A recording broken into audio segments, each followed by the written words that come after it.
Detrás de cada régimen poderoso se encuentran los burócratas que hacen que funcione. Entre todos los oficiales del círculo de allegados a Adolf Hitler, uno ascendió hasta llegar a influir en el desarrollo de la historia y en la suerte de millones de personas. Y luego desapareció misteriosamente. Era el poder en la sombra del Reich que facilitó la maquinaria de muerte. A pesar de su extraordinario poder, decidió permanecer en la sombra, siempre entre bastidores, lejos de la mirada del público. Este es un documental sobre él, Martin Bormann, el hombre que estaba en la sombra del Führer.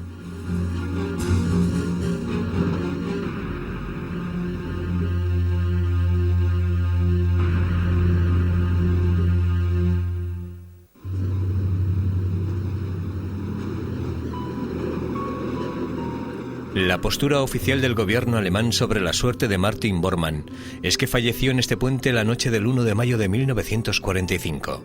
La causa de su muerte, suicidio por envenenamiento con cianuro.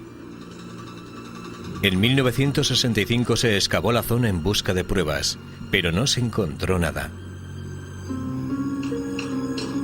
Luego, en 1972, los obreros de una obra cercana al lugar desenterraron accidentalmente 2 esqueletos humanos, creyendo que uno de ellos era el de Bormann. El cráneo fue examinado por 2 expertos que lo compararon con los registros dentales de Bormann. Hubo algunas dudas, sin embargo, el gobierno alemán decidió dar el caso por cerrado. Pero no todos lo aceptaron. El doctor Hugh Thomas ayudó al equipo en la investigación de 1972. Todas las anomalías presentes, el puente, la funda de oro del diente, todos los empastes. En mi opinión, todas esas anomalías significan que el trabajo se pudo hacer después de 1945. Creo que su reacción inicial fue de rechazo, o llámenlo como quieran, por algún motivo, y no quiero entrar en los motivos. No fue la reacción de un científico. No se pueden descartar unas pruebas solo porque no concuerden con las que uno tiene, ni con su idea de lo que debería ser.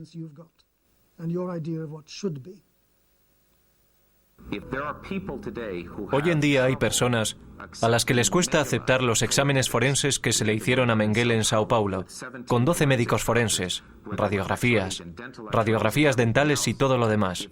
Si les resultó difícil aceptar la identificación de Mengele, les costaría 10.000 veces más aceptar la de Bormann. No se trata de decir caso cerrado y sellarlo. Gerald Posner, autor y periodista de investigación, escribió la versión final sobre Josef Mengele, el ángel de la muerte de Auschwitz, y ha dedicado años de investigación al segundo de Hitler, Martin Bormann.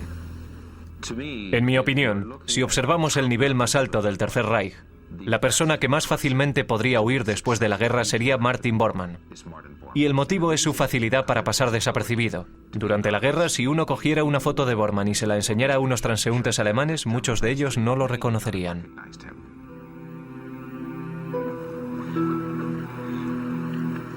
La familia de Martin Bormann cree que falleció en 1945. Para su hijo, también Martin Bormann, sería inconcebible pensar otra cosa. No han tenido contacto con su padre desde el fin de la guerra. Para ellos, la posición oficial del gobierno alemán es definitiva. Se han detenido todas las investigaciones. Su muerte ha sido demostrada. En los dientes de los 2 cráneos se han encontrado astillas de cristal, indicios del suicidio.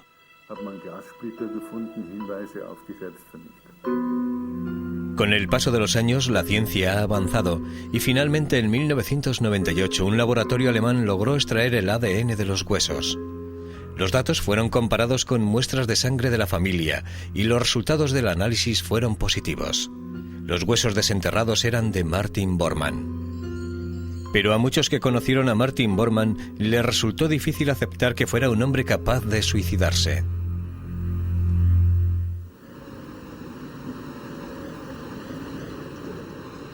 Las cicatrices de la guerra se van borrando lentamente con la reconstrucción de una nueva Alemania unida.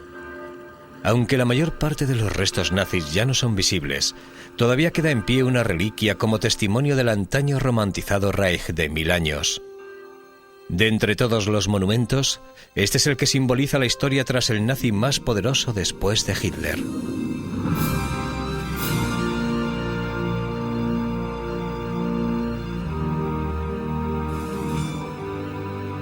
El nido del águila, Obersalzberg, la joya de la corona del Tercer Reich. Fue construido por Martin Bormann como un refugio en el campo para Hitler, un trono desde el que el dictador pudiera otear sus dominios. Era 1944. En primera línea los soldados alemanes luchaban para detener a los ejércitos combinados de más de 5 naciones. Todo concluiría en menos de un año, pero en el palacial refugio de Obersalzberg hay motivos para celebraciones.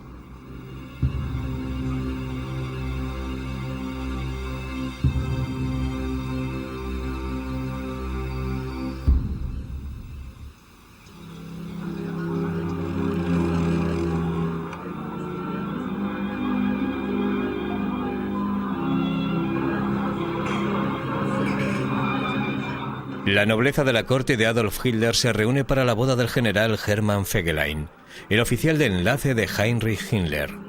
Se va a casar con Gretel Braun, la hermana de Eva Braun, la amante del Führer.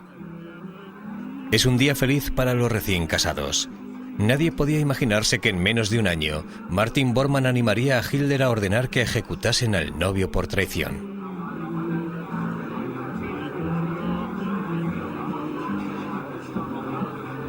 Bormann supervisa todos los detalles de la boda. Como secretario del Führer, su especialidad consiste en controlar el mundo de aquellos a los que sirve diligentemente. Uno de los ayudantes, Rochus Mist, recuerda que Bormann era quien mandaba en Obersalzberg. En el Berghof, Bormann era el amo. Todo lo que hacía en la zona estaba bajo su mando. Todo lo que allí ocurría pasaba antes por Bormann. Todo.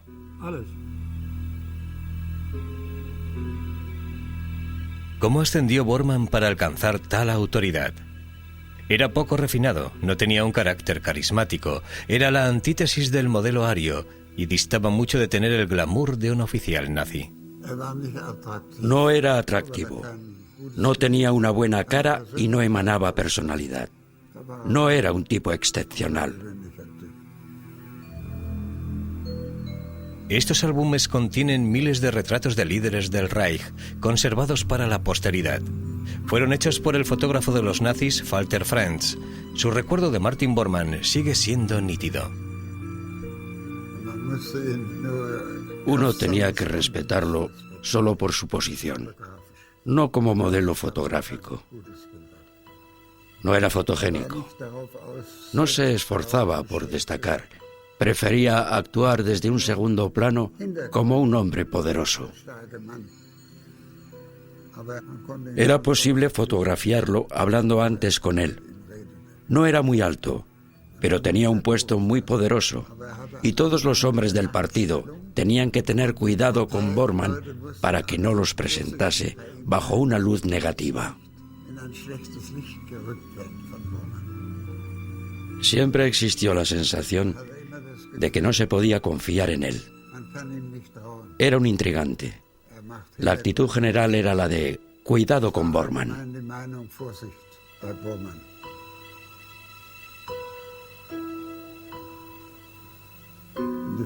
Se supone que Hitler veía en Bormann a un leal servidor, y probablemente lo era en realidad. Hitler nunca llegó a ser consciente del hecho de que también actuaba independientemente y de un modo que no correspondía a los deseos del Führer. A menudo pienso en Bormann como el equivalente del Tercer Reich del americano Edgar Hoover. Me refiero a que recababa información personal sobre otras personas. Tenía toda la información sexual sobre Goebbels, sobre sus muchas aventuras con personas. En sus archivos tenía información sobre la drogadicción de Goering y sus excesos sexuales. La recopilaba para poder utilizarla contra sus enemigos, y lo hacía en el momento propicio.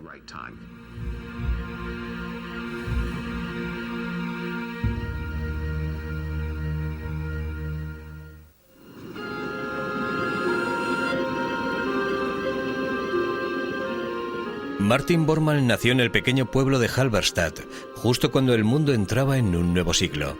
Fue el 17 de junio de 1900.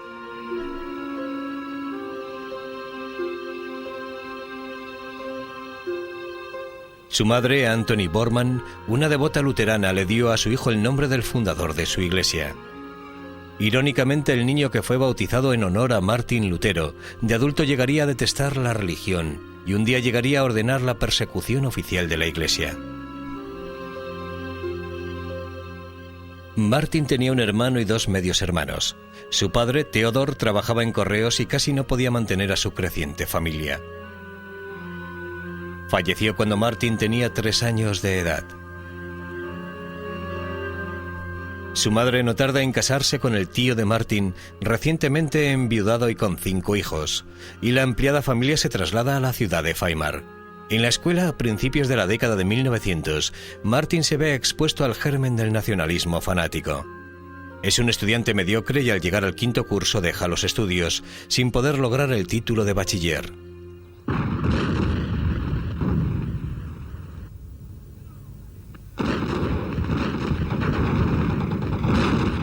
...1914... El mundo se ve precipitado a una guerra en la que se sume Europa. En su último año, justo cuando Martin cumple 17 años, se alista en el Regimiento 55 de Artillería, y es ahí donde por vez primera demuestra su talento administrativo ganándose el respeto de sus superiores.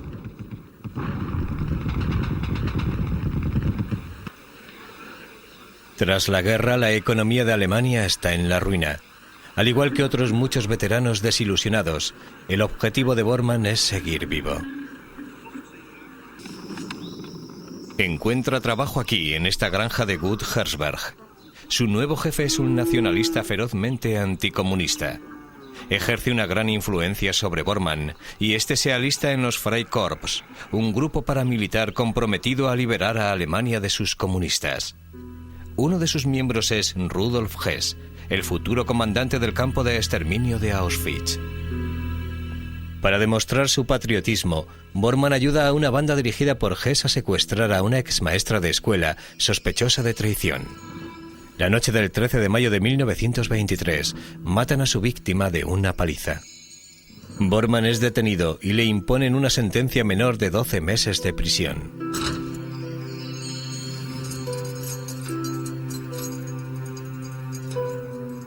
En la cárcel sus opiniones políticas radicales se pronuncian más todavía. Será el año de mayor influencia de su vida. Al salir de la cárcel en 1927, Bormann se afilia al Partido Obrero Nacional Socialista Alemán. Reconociendo inmediatamente su capacidad organizativa, se hace con un puesto en el cuartel general del partido nazi en Múnich. Es allí donde conoce a Gerda Buch. Gerda es hija del comandante Walter Buch, uno de los presidentes del partido y amigo de Adolf Hitler de toda la vida. Para Bormann es una relación ideal. Se casan en septiembre de 1929. La boda cuenta con la honrosa presencia del líder del partido, que presta a los recién casados su Mercedes negro para la ocasión. Al entrar en la familia Buch, Bormann consigue la posición social necesaria para llegar al poder.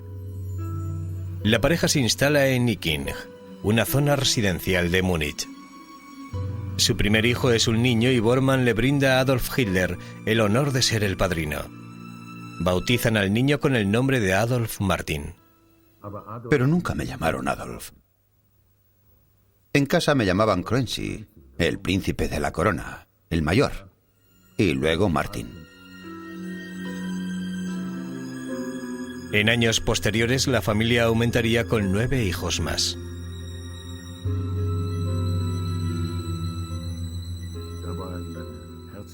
Era un padre cariñoso, pero también estricto. Era justo y estricto. Nos cuidaba bien.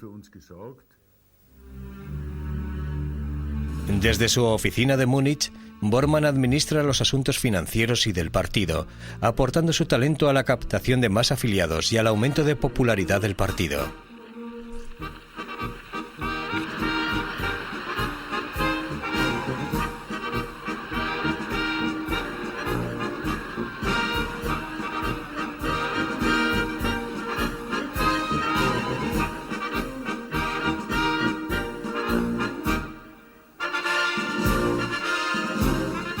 Las elecciones de 1933 llevan a los nazis al poder. El servicio de Bormann al partido no pasa desapercibido y Hitler, el nuevo Führer de Alemania, Lo designa para ser jefe del gabinete de Rudolf Hess. El nuevo jefe de Bormann es Rudolf Hess, un alemán nacido en El Cairo que pertenece a un selecto grupo de ministros pertenecientes al círculo más allegado a Hitler.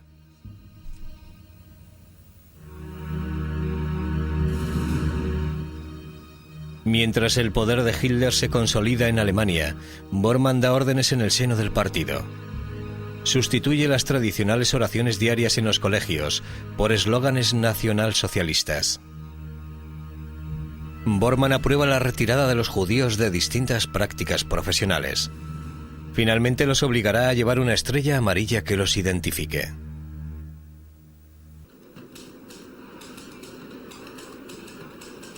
Bormann es diligente, pero inquieto. Su objetivo más importante es atraer la atención de Hitler. Dentro de la capacidad de Bormann para admirar a alguien, creo que realmente admiraba a Hitler. Pero Bormann no era como Goebbels o Rudolf Hess, que miraban a Hitler con una devoción casi incondicional. Su primera lealtad era consigo mismo. Esa era la persona en la que más se centraba. Pero sabía que Hitler era el camino hacia su meta. Estaba en lo más alto del Reich. Por lo tanto, aceptó a Hitler y lo sirvió lealmente. No hay duda alguna.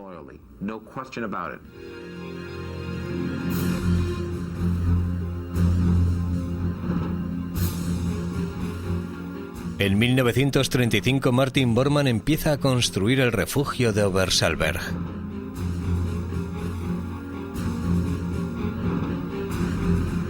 Por primera vez en su carrera puede ejecutar órdenes totalmente por su cuenta. El proceso de construcción pone al descubierto la errática conducta de Bormann. Ordena a los ingenieros que cambien los planos de construcción en el lugar de la obra. Obliga a los residentes de la localidad a trasladarse. Parecía que nada se iba a interponer en el camino de su grandioso diseño. Cuando uno de los terratenientes de la localidad se niega a trasladarse, Bormann no tiene reserva alguna sobre su suerte. Y entonces Bormann ordenó que le escribieran, que le dijeran que iban a llevarlo a un campo de concentración, y entonces accedió.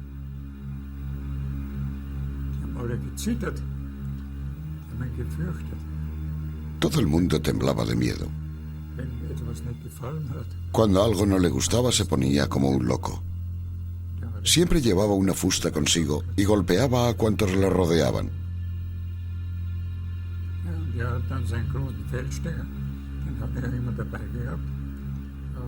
Cogía unos binoculares grandes que siempre llevaba consigo y observaba toda la zona. Siempre buscaba cosas que no le gustaban. Entonces se ponía como un loco inmediatamente. Un día al atardecer, uno de mis obreros se acercó a un árbol que había al lado de la carretera y se puso a orinar. Si eso vuelve a suceder, dijo Bormann, lo echaré de la montaña a patadas.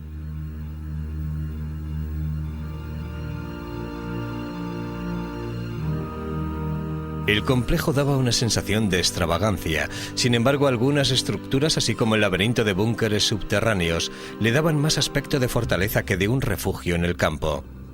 En el interior, un lujoso ascensor cubierto de latón por dentro ascendía 40 pisos a través de la roca maciza hasta llegar a la cumbre.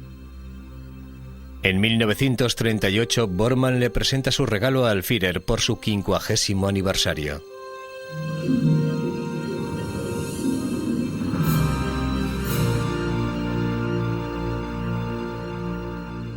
En la cima del pico más alto se encuentra la Kelsteinhaus. Sería conocida como el Nido del Águila.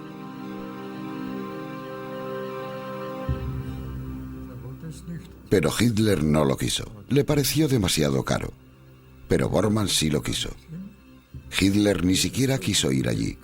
Rehuía el brillo y allí arriba había mucha luz. La oscuridad era lo que le gustaba. Lo que no le gustaba era tener una luz encima. Solo Bormann quería eso. Bormann trata de apaciguar a Hitler. Un día, cuando Hitler está mirando desde el patio Berghof, comenta casualmente que un chalet que hay abajo estropea lo que de otro modo sería una vista impecable. Bormann compra rápidamente a sus ancianos propietarios y derriba la casa. La próxima vez que Hitler admire la vista, verá vacas paciendo en aquel lugar.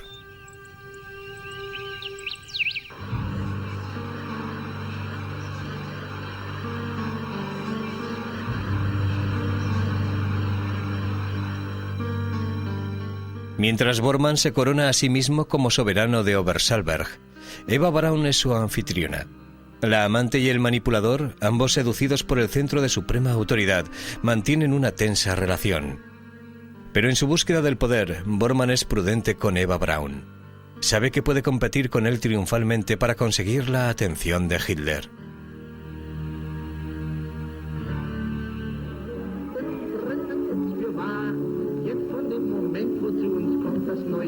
Bormann lleva a su familia a vivir a Obersalberg, con la esperanza de poder pasar más tiempo con ellos, pero pocas veces tiene la oportunidad. El Obersalberg fue creado como una especie de Camp David. Para nosotros los niños fue una época muy feliz. Teníamos a nuestros compañeros de escuela. Los niños con los que jugábamos eran los hijos de los empleados de allí.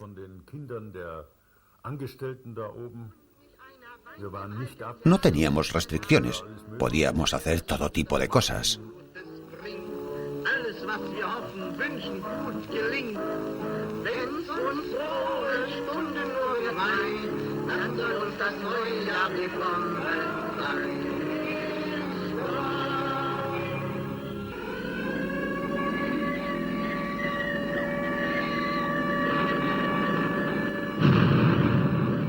El día 1 de septiembre de 1939, el ejército alemán ocupa Polonia en un ataque relámpago que hace que estalle la Segunda Guerra Mundial. Los primeros años de la guerra producen una serie de victorias para los nazis. Durante la guerra, Bormann estará al lado del Führer mientras avanza sobre Europa, con el sueño de un imperio mundial.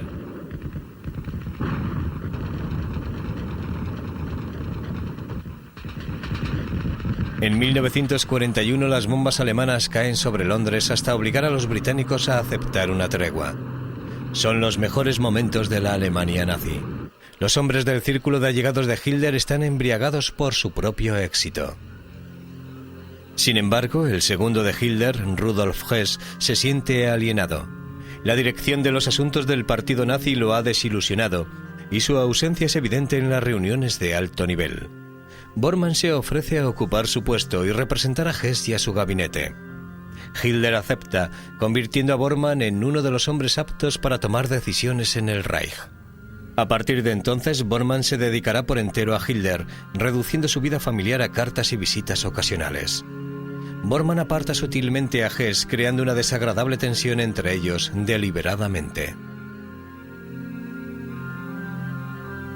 Incómodo en el dominio de Bormann, Hess rehúye ir a Obersalberg.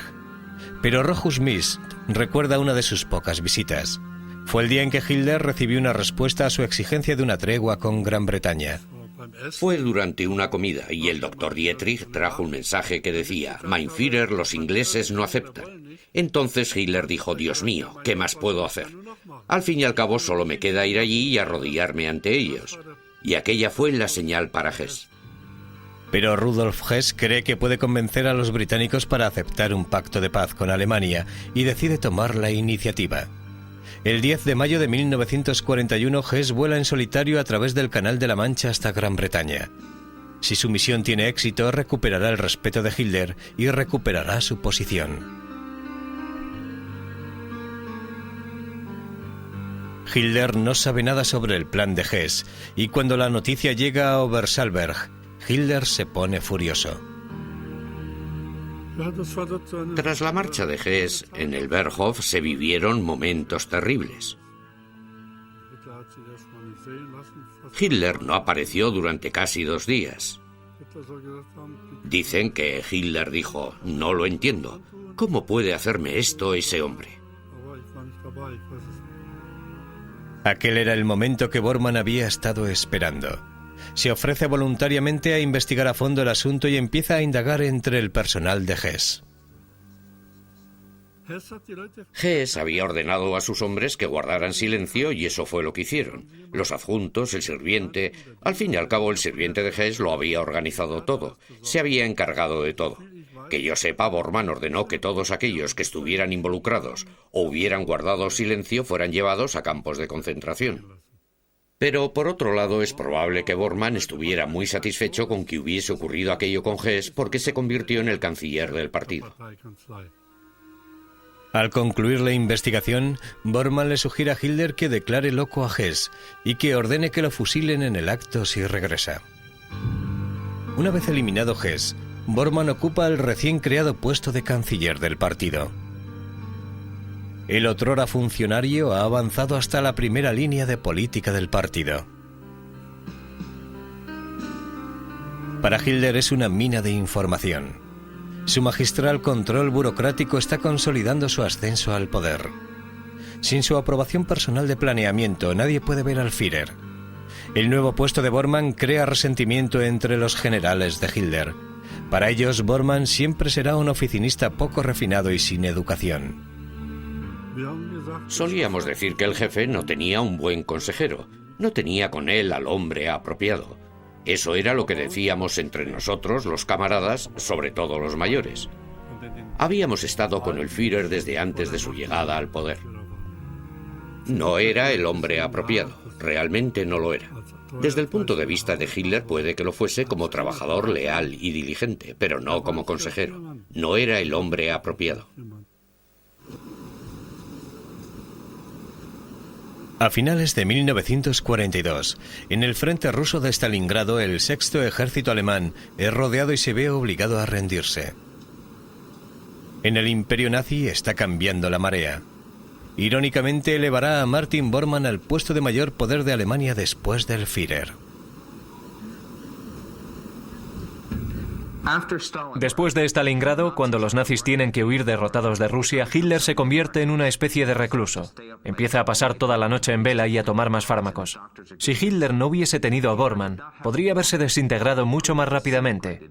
La guerra podía haberse terminado mucho antes. Aún así, Bormann mantuvo las cosas como estaban.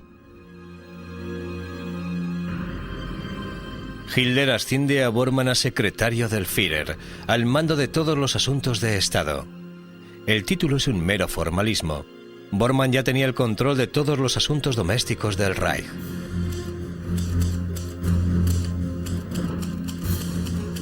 Durante los largos años de guerra será él quien se encargue de la agenda del Führer. Bormann aprobará las órdenes de Hitler y delegará responsabilidades con respecto a la solución final del problema judío. Autoriza la extensión de las leyes de Nuremberg a los territorios anexionados en el este. Ordena el cierre de iglesias e instituciones religiosas. Concede a la SS jurisdicción sobre polacos, rusos, judíos y gitanos en los territorios ocupados. Exige trato duro con los prisioneros de guerra. Dirige a las Volkssturm, prolongando la guerra movilizando a todos los hombres aptos entre 16 y 65 años. Desde su gabinete se ejecutan órdenes que destruyen a comunidades enteras. Es tan culpable y tan responsable de las muertes de judíos, gitanos, homosexuales y eslavos como Himmler y las SS. De un modo distinto, él es el poder que hay tras el Tercer Reich en ese sentido. Aquellos individuos sin rostro que hacían que funcionara tan bien.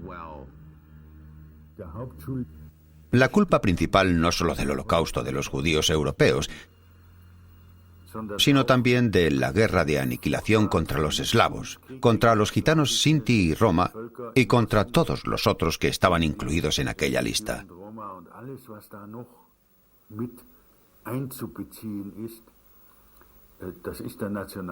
Es de la ideología del nacionalismo. Y por ello nuestro padre tiene, sin duda alguna, una gran y terriblemente pesada responsabilidad.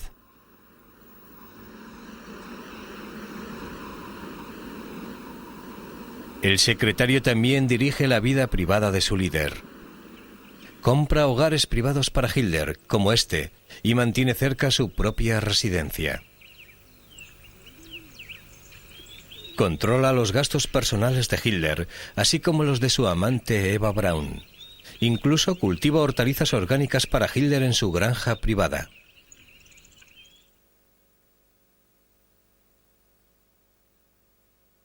Cuando Hitler padece insomnio, Bormann encarga grandes dosis de fármacos.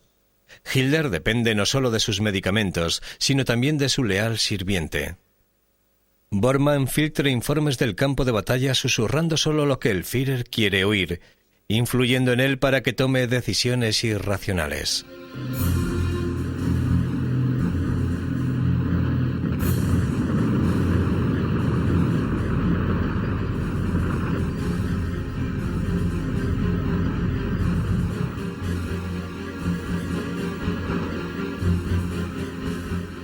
En 1945 los aliados invaden Alemania. Desde su búnker de Berlín, Hitler anuncia por radio que morirá combatiendo con sus tropas. Bormann está a su lado.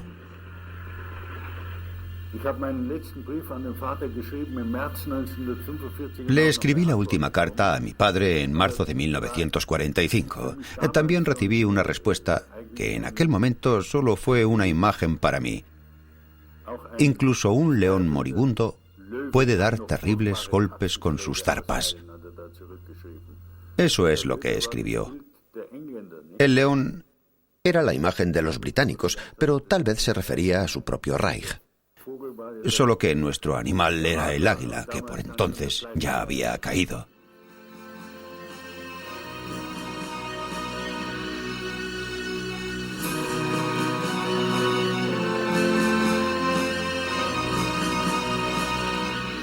Cuando los americanos llegan a Obersalberg, reducen el castillo de Bormann a escombros.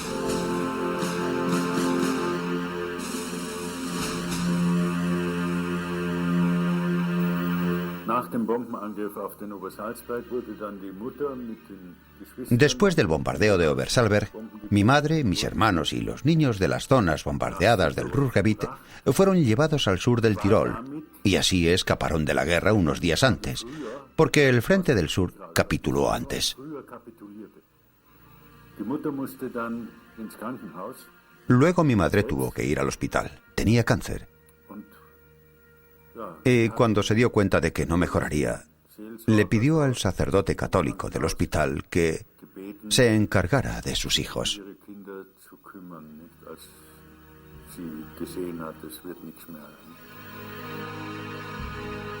El 21 de abril el Ejército Rojo ha rodeado la capital por completo.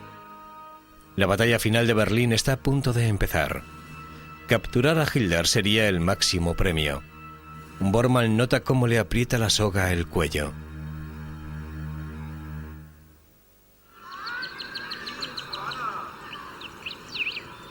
Bajo la superficie de este parque infantil estaba el Führerbunker. El 30 de abril de 1945, solo 39 horas después de haberse casado con su amante de toda la vida, Eva Braun, Adolf Hitler y su reciente esposa se quitan la vida. Yo estaba al lado de la sala de maquinaria cuando oí un disparo.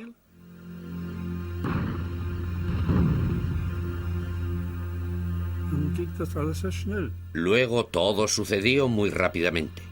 Huí presa del miedo, pero regresé inmediatamente del búnker superior. Justo entonces estaban envolviendo a Hitler en unas mantas. A Rochus Mitch, uno de los últimos supervivientes del búnker de Hitler, le ordenan que dé la noticia al mundo exterior. Y entonces fui corriendo al nuevo Reichskanzlei, al oficial al mando, y le dije: el Führer ha muerto.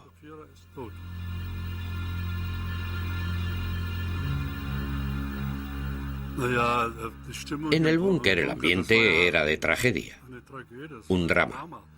Allí no se veía ninguna cara feliz. Bormann también tenía cara de estar muy asustado.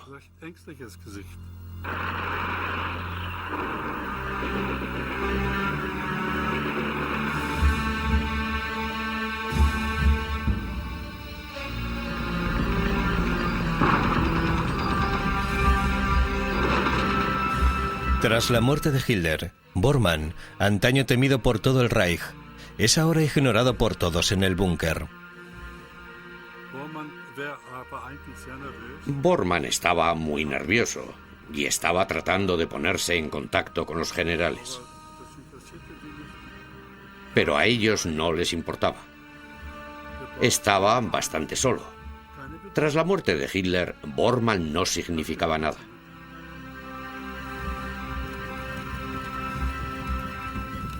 El final se aproxima rápidamente. Algunos se suicidan, incapaces de enfrentarse a la destrucción a la que han llevado a su país. El plan de Bormann es escapar de Berlín. Entonces se despidió de Goebbels y de todos los que aún estaban allí. Y luego se acercó a mí. Me dijo que todavía era necesario, que debía seguir realizando el trabajo igual que en el pasado. Te deseo lo mejor, hijo, me dijo adiós. Llevaba un abrigo negro de piel. Bajo el abrigo llevaba su uniforme de camuflaje. Fue así como abandonó el Reichskanzlei. Bajo la lluvia de bombas y fuego de artillería, los túneles del metro de Berlín son la única salida.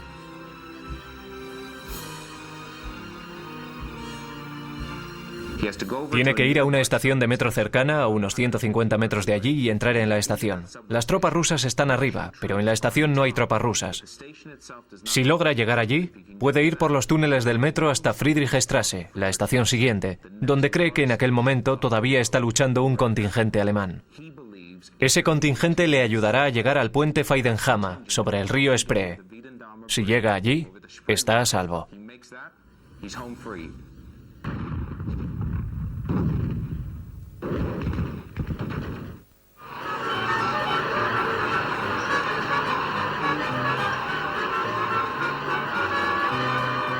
Es el 8 de mayo de 1945. La guerra ha terminado.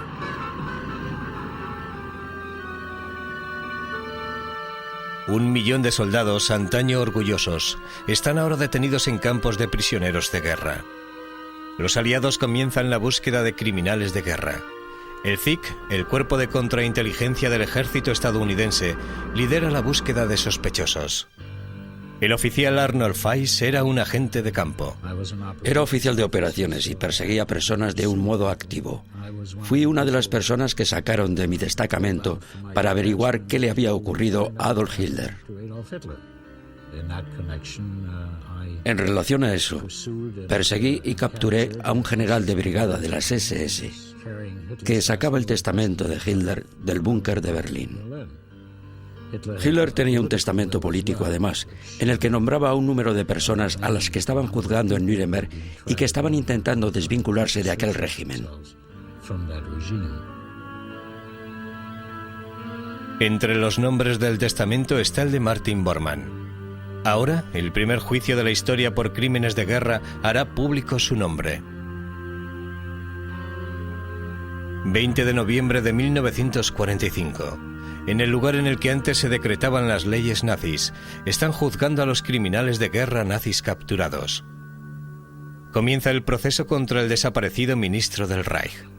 Erich Kenka, el chofer de Hitler, estaba con Bormann cuando escaparon del búnker. ¿Qué día vio al acusado Martin Bormann por última vez? Vi al Reichsleiter, al entonces Reichsleiter Martin Bormann, la noche del día 1 al 2 de mayo de 1945 en Bahnhof Friedrichstraße, puente Weidenhammer. El tanque hizo explosión exactamente en el lado por el que Martin Bormann, Reichsleiter Martin Bormann, iba caminando. ¿Fue tan fuerte la explosión que, según sus observaciones, Martin Bormann tendría que haber muerto en ella? Estoy seguro de que murió debido a la intensidad de la explosión.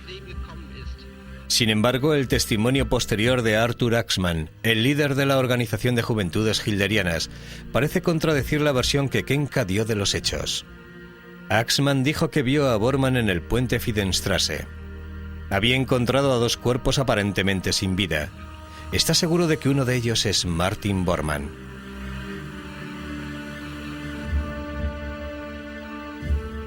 A pesar de los testimonios, no se encuentra ningún cadáver. La gran pregunta era, ¿dónde está? Y al mismo tiempo la confusión. ¿En qué asuntos estaba involucrado? ¿En qué asuntos se involucró? Sobre él pendían 4 acusaciones: preparativos para una guerra de agresión, crímenes contra la paz, crímenes contra la humanidad y crímenes de guerra. El tribunal sentencia al acusado, Martin Bormann, de los cargos que pesaban sobre él y por los cuales ha sido condenado a morir ahorcado.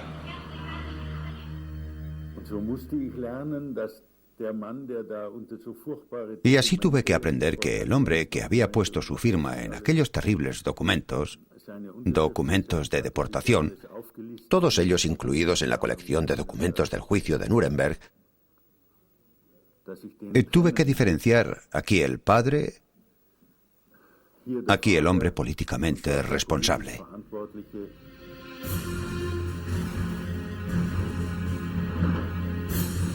Tras el juicio se pegan pasquines de búsqueda por toda Europa y se asignan agentes americanos a la caza del hombre. Pero Bormann no aparece en ningún sitio. Durante los años siguientes, Bormann será visto en todos los rincones del mundo. Ha nacido el mito de Martin Bormann.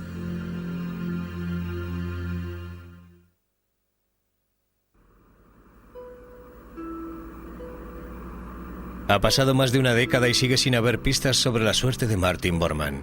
El caso es archivado y olvidado sin resolver. Parecía que la mayoría de la humanidad quería cerrar el libro de los crímenes de guerra de la Segunda Guerra Mundial.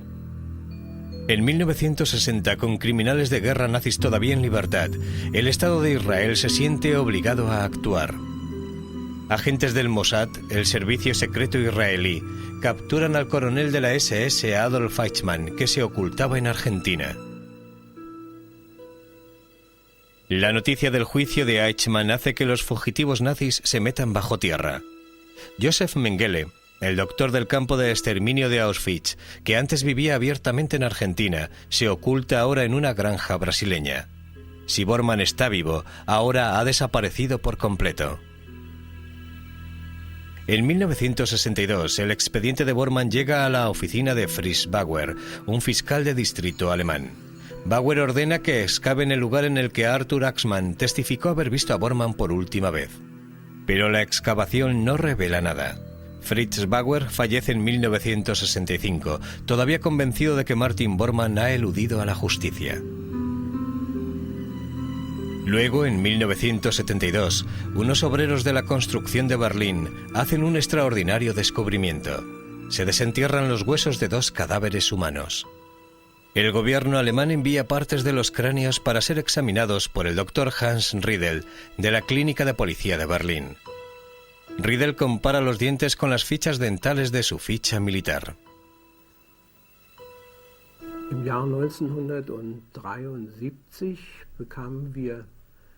En el año 1973 recibimos los documentos concernientes al descubrimiento de Martin Bormann. Según aquellos documentos, podíamos realizar la identificación y la comparación.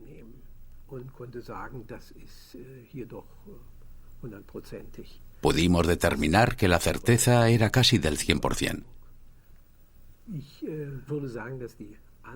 Yo diría que las dudas creadas sobre aquellos resultados surgieron del deseo de mantener vivo a Martin Bormann.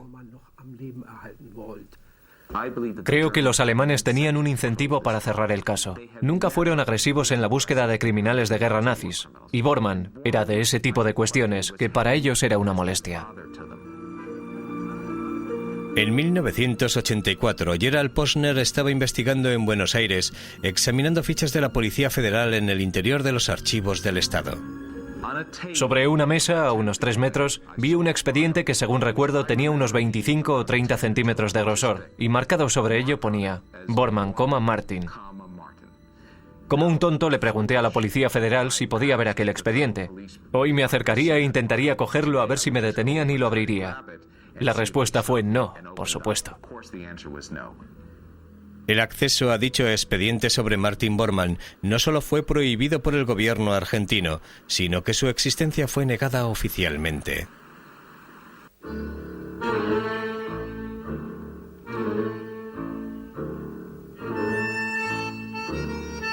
Lejos de la patria, Sudamérica ha ejercido una singular atracción sobre los exiliados del Tercer Reich.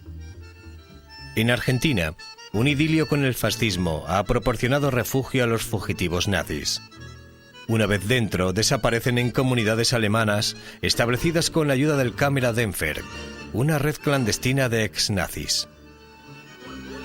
En este lujoso vecindario vive Wilhelm Sassen, tal vez el testimonio vivo más importante sobre la comunidad nazi en Sudamérica.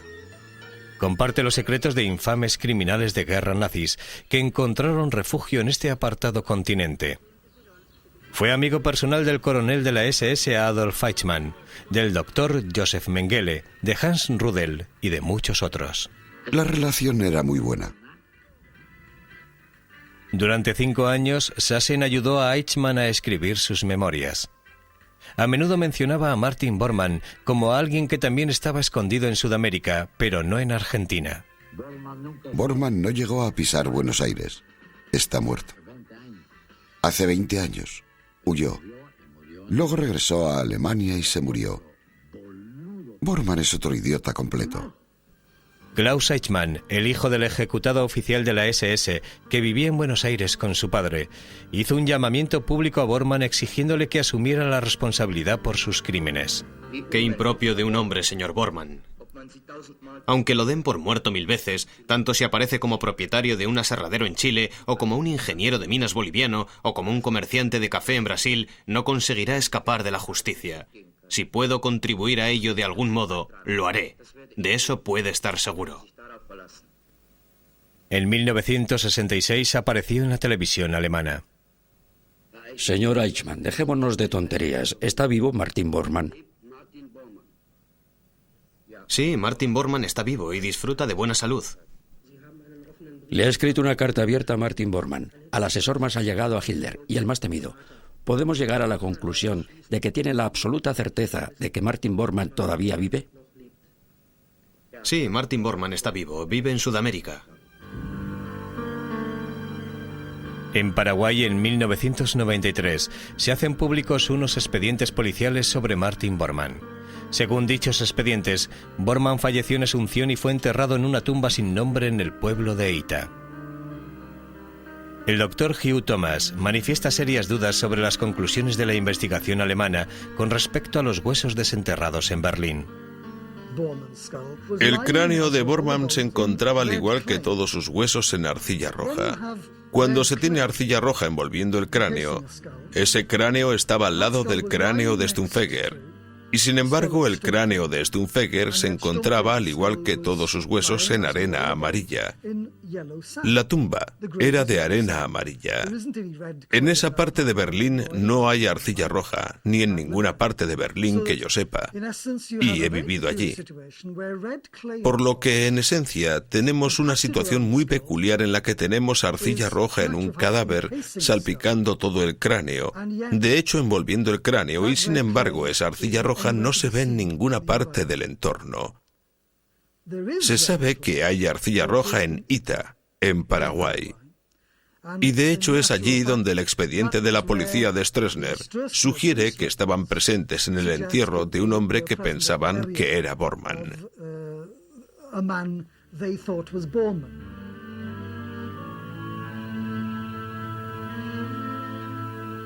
Los diarios estuvieron llenos de artículos sobre avistamientos durante años. Su enigma ha disparado la imaginación de muchos, haciendo borrosa la línea que separa al mito de la realidad.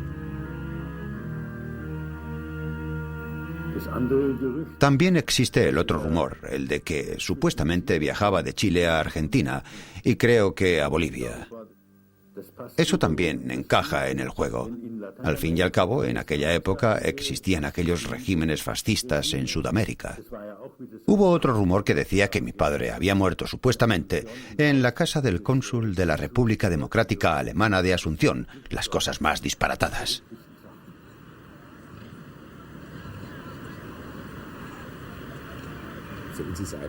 Nos resulta relativamente difícil imaginar que si, de algún modo, Bormann hubiese sobrevivido, no hubiese encontrado forma alguna de hacer llegar algún mensaje a su familia, con un número tan elevado de hijos.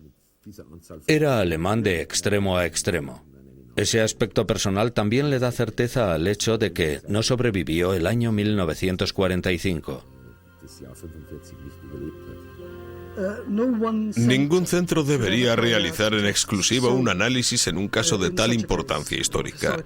La presión para reconstruir imaginativamente ciertos aspectos del caso es demasiado grande para permitir la intervención de la posibilidad. Debería haber al menos 2 centros, y en ese aspecto yo habría sugerido y lo sugería a Oxford como uno de dichos centros. Y al menos 2 centros harían que la posibilidad de que un informe fuera falsificado o construido imaginativamente, o llámenle como quieran, fuese casi nula. No es solo una cuestión técnica, además es una cuestión de justicia. La gente dice, ¿por qué preocuparse? Seguirle el rastro y conseguir la historia completa y veraz de lo que le sucedió a alguien tan clave como Martin Bormann es hacer justicia al registro histórico y al recuerdo de aquellos que fallecieron, porque en este caso existe la obligación de decir la verdad.